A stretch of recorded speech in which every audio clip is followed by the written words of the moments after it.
guys, MA569 here with some more news in the recent change to the MCPvP Maze Runner system. As many of you are aware, you can create your own customizable kit from various perks available on the MCPvP website under the Maze Runner section. I have really enjoyed this system a lot, as you can think of lots and lots of different kits and find one that best suits your personal playstyle.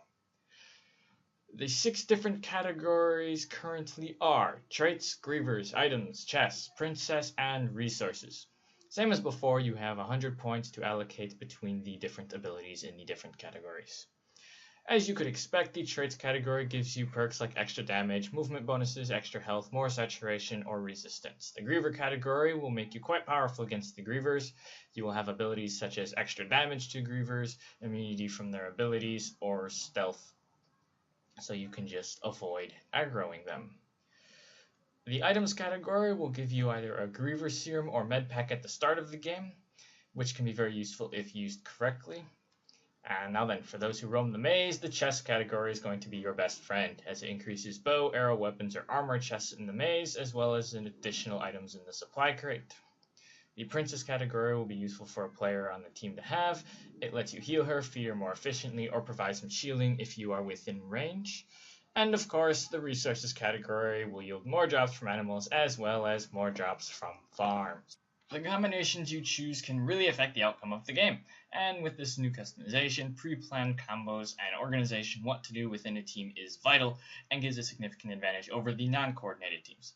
Just as before, having everyone load up with resistance and health does sound like a good plan, but it really isn't. For starters, you won't get much armor or weapons, and your resistance isn't going to fare well against people with iron swords and iron armor while you have leather armor and wooden swords. You also might want to know that since the food in the supply chest and the chest in the maze was reduced quite a bit, you may or may not be low on it and get no natural regen or sprint, which spells disaster. So in general, you do want a balance, but also abilities that will assist you the most. For example, through the kits I have, which you are seeing play below, are Blitz, Heavy, and Tank. Blitz has Speed 1 and Light Eater 2, which I designed as a solo class to rush through the maze and kill lots of other players, slaughter their princesses like the tyrant I am. Light Eater gives you the high natural saturation, which means you can risk rushing through the maze without having to worry as much about having sufficient food. You can survive off the drops of other players or random stuff you find in the chest. Heavy, on the other hand, was made for the memory team to be a very tanky kit, a sort of Slicer 2.0 with Regeneration 1 and Resistance 2. You can combine this with a speed or high damage output kit for some killer combos while you mash blockade, absorb the damage. Kind of like Slicer runner strategy. With another player using heavy metal, you can really use this class to its fullest potential because you will have lots of armor, and then you can let the armor, resistance, regeneration, and just blocking nullify up to 90% of the damage you receive. As you can see below, I have nearly full diamond armor, and I can just block and let this guy wail on me, and he's doing a half a heart despite having an iron sword. And the third kit shown here is Tank, which has health 2 and damage 1. This is also designed to be a solo kit to give a little bit of an edge against other players in the early game. The lack of a chest bonus means that I can and often do get slaughtered by slicers late in the game who have access to heavy metal and pointy. Nevertheless, I still enjoy this kit because the health boost means that it takes 5 hits for stone swords, 6 hits for wooden swords to kill me, which often saves my life in many cases. For example, another offensive strategy is Griever farming.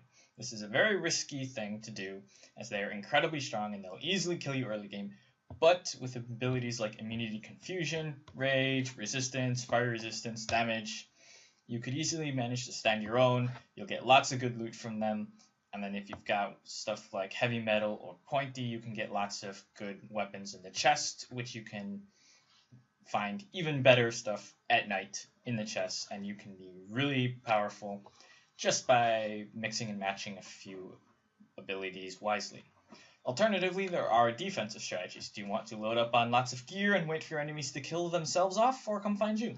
You'd want to sink points into abilities like Butchering, Supply Master, bonuses from the maze chest. Or you want to challenge the Griever boss even. You might want to team with abilities in better armor or weapons, some that have more health, some that have increased damage output, maybe even one for speed so that we can avoid getting hit. In conclusion, I hope you enjoyed this video. Please leave a like if you did. Stay tuned for more, and I'll see you in the maze. Oh, and by the way, you might not want to aggro creepers unless you're prepared for it. Just a tip.